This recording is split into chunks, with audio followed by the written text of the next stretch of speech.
Hi hello welcome back to HK mummy's life style. இன்றைக்கி நம்ம healthy morning டே 2ல் சோள பணியாரம் தான் பண்ண போகிறோம். ஸோ என்னோடய மார்னிங் ஆக்டிவிட்டியோடு சேர்த்து நான் சோள பணியாரம் எப்படி செய்கிறேன்னு சொல்லிட்டு உங்களோட நான் ஷேர் பண்ணியிருக்கேன். வாரத்தில் ஒரு நாளாவது ஏதாவது மில்லட் தோசை அல்லது இட்லி இந்த பிளான் பண்ணிப்பேன்.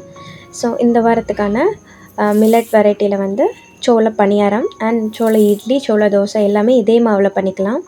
ஸோ நான் 3 கப் சோளம் எடுத்துருக்கிறேன். இதுக்கு 1 கப் இட்லி அரிசி எடுத்துக்கலாம். நல்லா வாஷ் பண்ணிவிட்டு ஊற வச்சிடலாம். அட்லீஸ்ட் ஒரு 5லேருந்து 8 மணி நேரமாவது நல்லா ஊற வச்சிடலாம். ஸோ நீங்கள் இது பிளான் பண்ணுறதா 2 நாளுக்கு முன்னாடியே பிளான் பண்ணிக்கிட்டோம்னா 2 நாளில் இந்த தோசை சுட்டு சாப்பிட்றதுக்கு கரெக்டாக இருக்கும். ஸோ இப்போ நான் நல்லா வாஷ் பண்ணி எடுத்துக்கிட்டேன். வாஷ் பண்ணி எடுத்துகிட்டு நல்ல தண்ணியில் ஊற வச்சிடலாம். எப்போவுமே தோசை மாவு காலியாகும் போது இந்த மாதிரி ஏதாவது ஒரு கம்பு தோசை, சோள தோசை அல்லது ராகி தோசை அந்த மாதிரி ஏதாவது பிளான் பண்ணிப்பேன். ஸோ வாரத்துக்கு ஒரு நாள் இந்த மாதிரி மில்லட் வெரைட்டியாக கொடுக்கும்போது குழந்தைங்களும் ஹெல்த்தியாக வளருவாங்க. நல்லா வாஷ் பண்ணிவிட்டு இது கூட நான் 1 ஸ்பூன் வெந்தயம் ஆட் பண்ணியிருக்கிறேன். நல்லா ஊற வச்சிடலாம். ஸோ இதை நம்ம கிரைண்ட் பண்ணுறதுக்கு 1 மணி நேரத்துக்கு முன்னாடி நம்ம உளுந்து ஊற வச்சா போதும். ஸோ நம்ம எந்த கப்பில் அளந்தோமோ அதே கப்பில் 1 கப் உளுந்து இது மாதிரி நல்லா கசக்கிட்டு 1 டைம் மட்டும் வாஷ் பண்ணி எடுத்துக்கலாம். ஸோ சைட்லேயே நான் இட்லி மாவுக்கும் ஆப்ப மாவுக்கும் கூட ஊற வச்சிட்டு இருந்தேன் நான். ஸோ இந்த மாதிரி தான் ஏதாவது நான் இப்போ கிரைண்டரில் அரைக்க வேண்டிய பிளான் இருந்துச்சு அப்படின்னா இது கூடயே ஒரு மில்லட் வெரைட்டியாக நான் தோசை போட்டுப்பேன் நான். ஸோ இது இல்லைன்னா ஏதாவது ப்ரோட்டீன் தோசை, நெக்ஸ்ட் நவதானிய தோசை அந்த மாதிரி போட்டுருவேன் நான். ஸோ இந்த மாதிரி மில்லட் வெரைட்டியில் இட்லி சாப்பிட்றத விட குழந்தைங்க தோசை விருப்பப்பட்டு சாப்பிட்ருவாங்க. ஸோ என்னோடய குழந்தைங்களும் அப்படி தான் தோசை தான் விருப்பப்பட்டு சாப்பிடுவாங்க. இட்லி நான் அல்லது ஹஸ்பண்ட் மட்டும் தான் எடுத்துப்போம். அதே இந்த சோள மாவில் பணியாரம் பண்ணும்போது ரொம்ப டேஸ்ட்டாக இருக்கும். ஸோ ஒரு 2 இயர்ஸ் முன்னாடி தான் நானும் யூடியூப்பில் செக் பண்ணி பார்த்துட்டு இருக்கும்போது இந்த ரெசிபி ட்ரை பண்ணேன். ஸோ அதிலேருந்து நானும் ரெகுலராக சோள பணியாரம் அண்ட் சோள தோசை அடிக்கடி நான் வீட்டில் எடுத்துக்க ஆரம்பித்தோம். ஸோ மளிகை சாமான் லிஸ்ட்லேயே இந்த சோளம், கம்பு, ராகி, கருப்பு உளுந்து கண்டிப்பாக இருக்கும். ஸோ ஒரு ஹெல்த்தியாக ஒரு எக்ஸ்ட்ரா ஒரு 1000 ருபீஸ் ஆனால் கூட பரவாயில்லன்னு சொல்லிட்டு 2 மாதத்துக்கு ஒருக்க இந்த மாதிரி மில்லட் வெரைட்டிஸ் கொஞ்சம் வாங்கிப்போம். ஸோ நான் நிறைய சத்து மாவு கஞ்சி ரெசிப்பியும் அப்லோட் பண்ணியிருக்கேன். ஸோ அந்த மாதிரி கூட நீங்களும் வீட்டில் செஞ்சு வச்சுக்கிட்டனாலும் ரொம்ப ஹெல்த்தியாக இருக்கும் குழந்தைங்களுக்கு. ஸோ இப்போ நீங்கள் ஸ்கூலுக்கு போனதுக்கப்புறம் ஊற வச்சிங்க அப்படின்னா நீங்கள் ஈவினிங் அரைச்சி வச்சிடலாம். இதே மாதிரி நான் ஈவினிங் அரைச்சிடுவேன் நான். ஸோ மார்னிங் எனக்கு ஏதாவது வேலை இருக்கும், ஆரி வேலையோ அல்லது கிளாஸ் டீட்டெயிலுக்கான ஏதாவது வேலையோ இருக்கும். ஸோ அந்த வேலையெல்லாம் முடிச்சுட்டு ஈவினிங் தான் இந்த மாதிரி மாவு அரைக்கிற வேலையெல்லாம் பண்ணிப்பேன். ஸோ மாவு அரைச்சிட்டு நைட் ஃபுல்லாக நம்ம புளிக்க வச்சிட்டோம் அப்படின்னா காலையில் தோசை வெட்டுறதுக்கு ஈஸியாக இருக்கும்.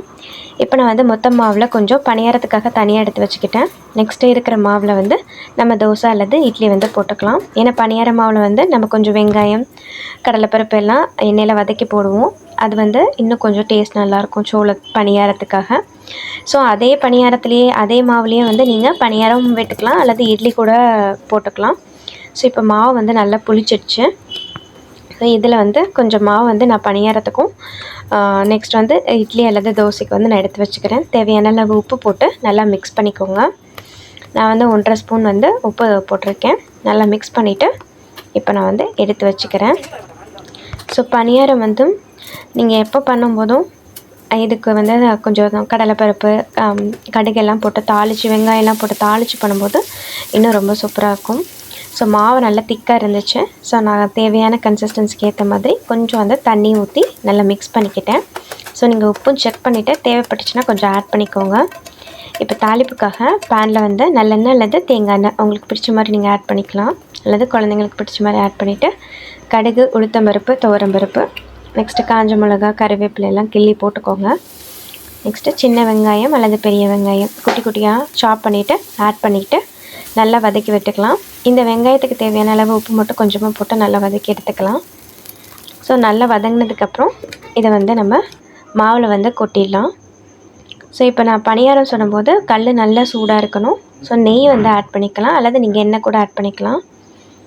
ஸோ ஆட் பண்ணிவிட்டு இந்த மாவு நம்ம ஊற்றிக்கலாம். மாவு நல்லா புளிச்சிருந்துச்சு அப்படின்னா உங்களுக்கு நல்லாயிருக்கும். பட் இது ஒரு 2 டேஸில் நீங்கள் இப்போ மாவு அரைச்சி வச்சிங்கன்னா 2 டேஸில் காலி பண்ணுற மாதிரி பார்த்துக்கோங்க. அல்லது ரொம்ப புளிச்சிருந்துச்சு டேஸ்ட் வேறு மாதிரி ஆகிடும். ஸோ நமக்கு ஹெல்த் பெனிஃபிட்ஸும் அந்தளவுக்கு கிடைக்காது. அதனால் இதில் ஃபைபர் கண்டென்ட் அதிகமாக இருக்கிறதுனால சீக்கிரமாக வேறு புளிச்சிரும். அதனால் நீங்கள் ஒரு 5 to 8 hours மட்டும் வச்சுட்டு 1 or 2 days வந்து காலி பண்ணுற மாதிரி பார்த்துக்கோங்க. அது மாதிரி இந்த பணியாரம்லாம் கொஞ்சம் புளிச்சிருந்தால் தான் நல்லாயிருக்கும். அதனால் ஒரு 8 hours நீங்கள் புளிக்க வச்சாலே போதும். நெக்ஸ்ட் டே வந்து நீங்கள் பணியாரம் அல்லது தோசை கூட விட்டுக்கலாம், சூப்பராக இருக்கும்.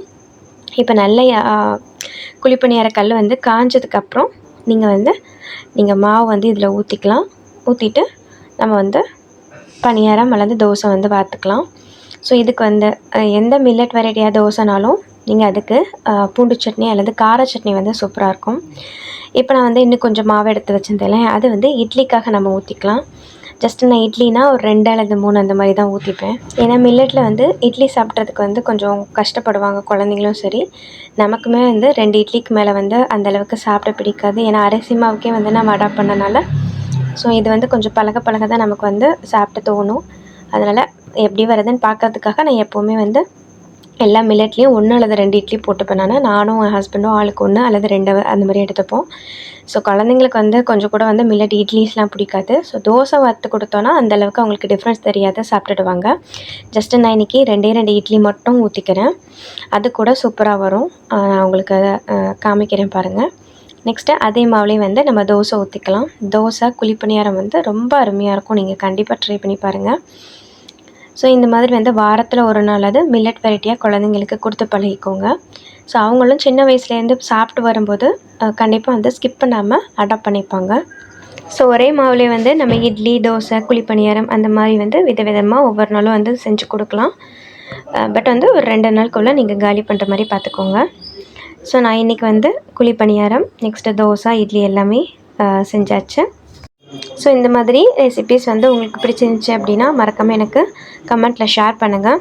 ஸோ நான் என்னோடய வீட்டு குட்டீஸுங்களுக்கு செய்கிற ரெசிபீஸ் தான் நான் உங்கள்கிட்ட வந்து ஷேர் பண்ணியிருக்கேன். ஸோ நம்ம டே 1 வந்து முளைக்கட்டிய பயிறு தோசை, அதாவது பச்சை பயிறு தோசை வந்து நான் ஷேர் பண்ணியிருப்பேன். ஸோ அதுவும் ரொம்ப ஹெல்த்தியாக இருக்கும். ஸோ பார்க்காதவங்க வந்து செக் பண்ணி பாருங்கள். ஸோ நான் 30 டேஸ்க்கு வந்து ஹெல்தி மார்னிங் ரெசிபீஸ் வந்து பிளான் பண்ணலான்னு இருக்கிறேன். அதில் வந்து பிரேக்ஃபாஸ்ட் இருக்கலாம், நெக்ஸ்ட் வந்து ஜூஸஸ் வெரைட்டிஸ், நெக்ஸ்ட் வந்து ஏதாவது வந்து நட் ஜூஸ் அந்த மாதிரி கூட நான் ஹெல்த்தியாக குழந்தைங்களுக்கு மார்னிங் என்ன கொடுக்கலாம் அப்படின்னு சொல்லிட்டு உங்ககிட்ட நான் கண்டிப்பாக ஷேர் பண்ணுறேன். நம்ம டெய்லியுமே வந்து ஹை ப்ரோட்டீன் ரிச், நெக்ஸ்ட் வந்து ஃபைபர் ரிச்சான ஃபுட்டு கொடுக்கணும்னு சொல்லி நினைப்போம். ஆனால் வந்து இந்த மாதிரி மல்டிகிரெயின் கோதுமை நீங்கள் ரெடி பண்ணி வச்சுக்கிட்டிங்கன்னா, அதாவது கோதுமை மாவு ரெடி பண்ணி வச்சுக்கிட்டிங்கன்னா ஸோ எல்லா சத்தும் ஒரே ரெசிப்பியில் வந்து கிடச்சிரும்.